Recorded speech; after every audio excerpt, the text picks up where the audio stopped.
نحمده ونصلي على رسوله الكريم. اعوذ باللہ من الشیطان الرجیم. بسم اللہ الرحمن الرحیم. یا ایہا الذین آمنوا کتب علیکم الصیام کما کتب علی الذین من قبلکم لعلکم تتقون. شہر رمضان الذی انزل فیہ القرآن ہدی للناس وبینات من الہدی والفرقان فمن شہد منکم الشہر فلیصم. صدق اللہ العلی العظیم. ابھی میں نے آپ کے سامنے سورہ بقرہ کی 2 آیتیں تلاوت فرمائی. پہلی آیت کا ترجمہ ہے: اے لوگو جو ایمان لائے ہو، تم پر روزے فرض کر دیے گئے جیسا کہ تم سے پہلے لوگوں پر فرض کیے گئے تھے. امید ہے کہ تم فلاح پاؤ گے.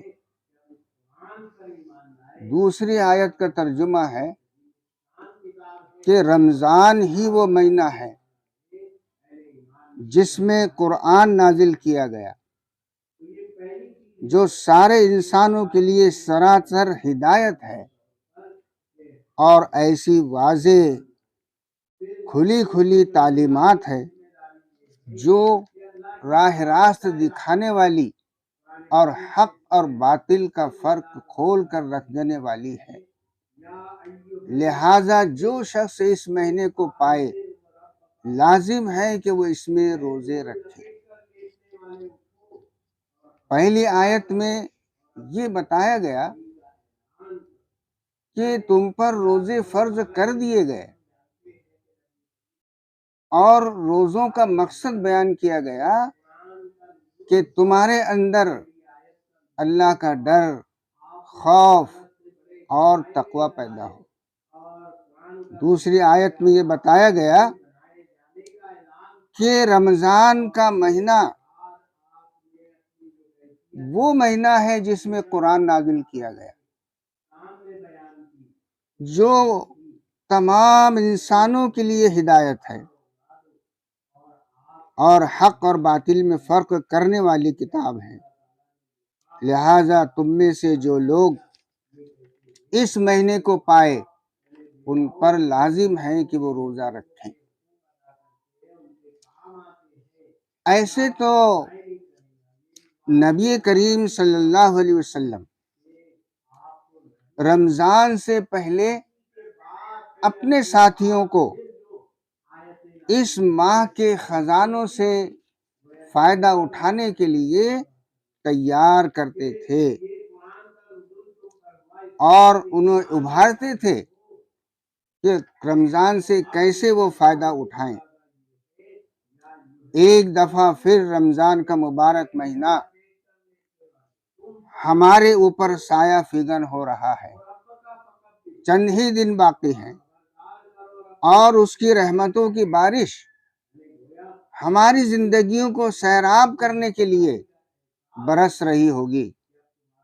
اس مہینے کی عظمت اور برکت کا کیا ٹھکانہ، جسے خود نبی کریم صلی اللہ علیہ وسلم نے شہر عظیم اور شہر مبارک کہا ہو، یعنی بڑی عظمت والا مہینہ اور بڑی برکت والا مہینہ. ہم اس ماہ کی عظمت کی بلندیوں کا تصور نہیں کر سکتے. بہت مبارک مہینہ ہے، نہ ہماری زبان اس کی ساری برکتیں بیان کر سکتی ہیں. اس مہینے کا ہر روز روز سعید اور اس مہینے کی ہر شب شب مبارک ہے. اس مہینے کی ہر گھڑی میں فیض اور برکت کا اتنا خزانہ پوشیدہ ہے کہ نفل اعمال فرض اعمال کے برابر کو اور اس کے درجے کو پہنچ جاتے ہیں، اور فرائض 70 گنا زیادہ وزنی اور بلند ہو جاتے ہیں۔ رمضان آتا ہے تو آسمان کے دروازے کھول دیے جاتے ہیں اور رحمتوں کی بارش ہوتی ہے، جنت کے دروازے کھول دیے جاتے ہیں اور نیکی کے راستوں پر چلنے کی توفیق عام ہو جاتی ہے۔ اتنا بابرکت مہینہ ہے، جہنم کے دروازے بند کر دیے جاتے ہیں اور روزہ برائیوں کے راستوں کی رکاوٹ بن جاتا ہے، شیطانوں کو زنجیروں سے جکڑ دیا جاتا ہے اور برائی پھیلانے کے مواقع کم سے کم ہو جاتے ہیں۔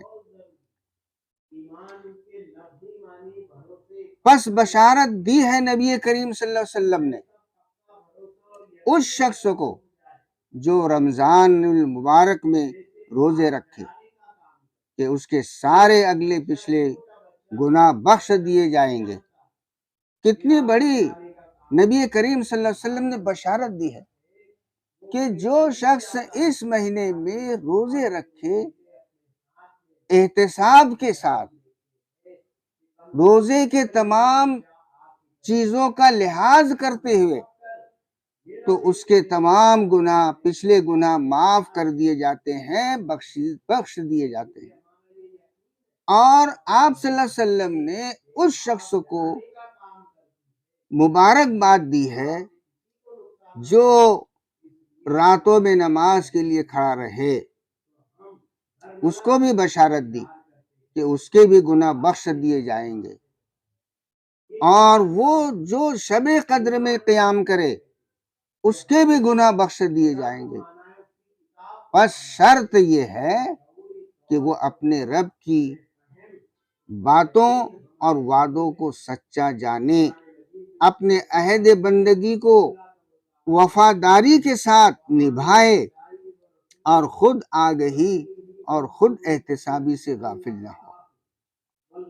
اس مہینے کی عظمت اور برکت بلا شبہ بہت عظیم ہے، جس کا ہم تصور نہیں کر سکتے۔ رمضان المبارک کے ان خزانوں میں سے آپ کو کیا کچھ ملے گا؟ زمین کی طرح آپ کے دل نرم اور آنکھیں نم ہوں گی، اور آپ جو بیج بوئیں گے رمضان میں نیکیوں کا، وہ پودا بنے گا، اور پھر پودے کو وہ بڑا ہوگا، درخت ہوگا، اور اس کے بعد وہ پھل دے گا، اور اس کا فائدہ آپ کو پوری زندگی میں ملے گا۔ آپ جانتے ہیں کہ ہمارے اوپر اللہ تعالیٰ کی نعمتیں بے حد و حساب ہیں، ہم ہر لمحہ دونوں ہاتھوں سے ان نعمتوں کے خزانے لوٹ رہے ہیں، لیکن دنیا اور دنیا کی ہر نعمت بس اسی وقت تک ہماری ہے جس وقت تک سانس آ رہی ہے اور جا رہی ہے۔ آخری سانس نکلی تو زندگی کی سارے لمحات بھی ختم، اور دنیا کی ساری نعمتیں بھی ہمارے لیے ختم۔ جو چیز زندگی کے ان فانی لمحات کو لازوال زندگی میں ان ختم ہو جانے والی نعمتوں کو ہمیشہ باقی رہنے والی نعمتوں میں بدل سکتی ہے، وہ صرف اور صرف قرآن کی نعمت ہے جو اسی مہینے میں ہم کو ملی ہے۔ اسی لیے دنیا کے سارے خزانوں سے زیادہ قیمتی خزانہ ہے قرآن مجید۔ اسی لیے جس رات یہ نازل کیا گیا اس کو لیلۃ مبارکۃ اور لیلۃ القدر فرمایا، اور جہاں جہاں اس کے اتارے جانے کا ذکر فرمایا، اکثر اس کا رشتہ اپنی رحمت، بار بار کی جانے والی رحمت، اپنی بے پایا حکمت اور اپنی بے پناہ قوت کے ساتھ جوڑا۔ پھر اسی لیے رمضان کے اختتام پر جشن عید منانے کو کہا کہ یہ مہینہ رمضان کا مہینہ قرآن کی سال گرہ کا مہینہ ہے۔ آپ جانتے ہیں کہ اس کی فضیلت بہت زیادہ ہے۔ اس میں ہمیں ہر طرح سے جتنا چاہے نیکیاں کمانا چاہیے، اور پھر رمضان میں قرآن سے زیادہ لگاؤ اور زیادہ تعلق جوڑنا چاہیے، اور اس سے جو قوت اور استعداد ہمیں ملے گی وہ پوری زندگی میں ہمارے کام آ سکتی ہے۔ روزوں سے ہمیں تقوی حاصل ہوگا، اور روزوں کا مقصد بھی یہی ہے کہ تقوی حاصل کی جائے، اللہ کا ڈر اپنے دلوں میں پیدا کی جائے۔ اور جب یہ تقوی اللہ تعالیٰ نے اپنی کتاب کے شروع ہی میں واضح کر دیا کہ اس کتاب سے وہی صحیح راہ دیکھ سکتے ہیں اور اس راہ پر چل سکتے ہیں، اور راہ پر چل سکتے ہیں جو تقوی رکھتے ہوں، اسی لیے کہا گیا کہ ھدی للمتقین۔ دوسری طرف روزے رکھنے کا مقصد، یا یوں کہیے کہ روزوں کا حاصل یہ بیان کیا گیا کہ لعلکم تتقون، تاکہ تمہارے اندر تقوی پیدا ہو۔ ان دونوں آیتوں کو ملا کر پڑھیے، آپ فوراً اس راز کو پا لیں گے کہ روزے سے قرآن مجید کو اتنا گہرا تعلق کیوں ہے، اور نزول قرآن کی سال گرہ کے مہینے کو روزوں کے لیے کیوں مخصوص فرمایا گیا۔ اس ماہ کی بابرکت گھڑیوں سے زیادہ موزوں وقت اس بات کے لیے اور کون سا ہو سکتا تھا کہ روزے کے ذریعے تقوی کی وہ صفت پیدا کرنے کی کوشش کی جائے جس سے قرآن کی راہ آسان ہو اور قرآن کی امانت کا بوجھ اٹھانا ممکن ہو سکے۔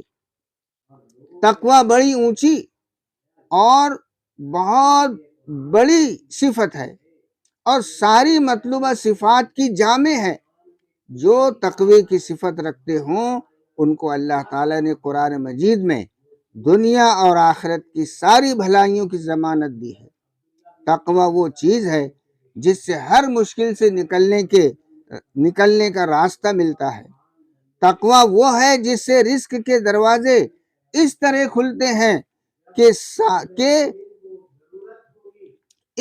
کھلتے ہیں کہ انسان کا گمان بھی نہیں ہوتا۔ تقوی کی وجہ سے دین اور دنیا کے سارے کام آسان ہو جاتے ہیں۔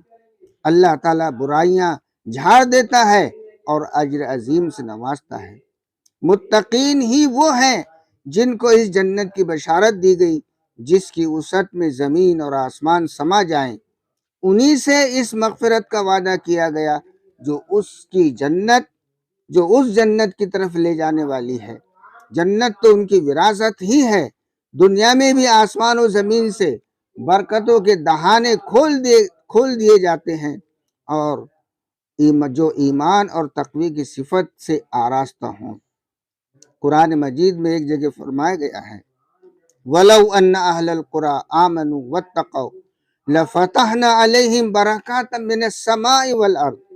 اگر بستیوں کے لوگ ایمان لاتے اور تقوی کی روش اختیار کرتے تو ہم ان پر آسمان اور زمین سے برکتوں کے دروازے کھول دیتے۔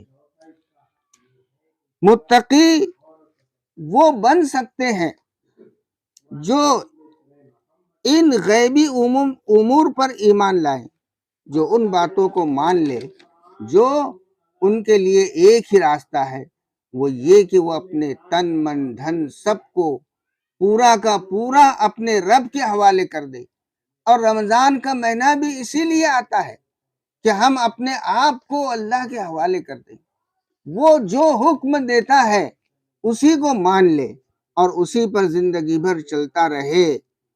اس کا اٹھنا بیٹھنا چلنا پھرنا سوچنا بولنا سب اللہ تعالیٰ کے حکم کے مطابق ہو، اس کی بندگی کے لیے وقف ہو جائیں، اور پورا مہینہ ضائع کیے بغیر اللہ کے حکم کی تعمیل کرتے رہیں۔ یہی استقبال رمضان ہے۔ ابھی سے آپ طے کر لیں، ارادہ کر لیں کہ ابھی جو رمضان آ رہے ہیں اس سے ہم پورا فائدہ اٹھائیں گے، تقوی حاصل کریں گے، اور اس مہینے کو ضائع نہ کریں۔ رمضان کا مہینہ مہمان ہے چند دنوں کا، 29 سے 30 روز آپ کے اندر رہے گا، اس سے پورا فائدہ اٹھائیں، پھر وہ اس کے بعد چلا جائے گا، پھر وہی آئندہ سال آئے گا، نہ جانے آئندہ سال ہمیں زندگی ملتی ہے یا نہیں ملتی ہے، اللہ ہی بہتر جانتا ہے۔ اس لیے ہمیں آنے والے رمضان سے پورا فائدہ اٹھا کر اللہ کی جنت کو حاصل کرنا چاہیے۔ وآخر دعوانا ان الحمد للہ رب العالمین۔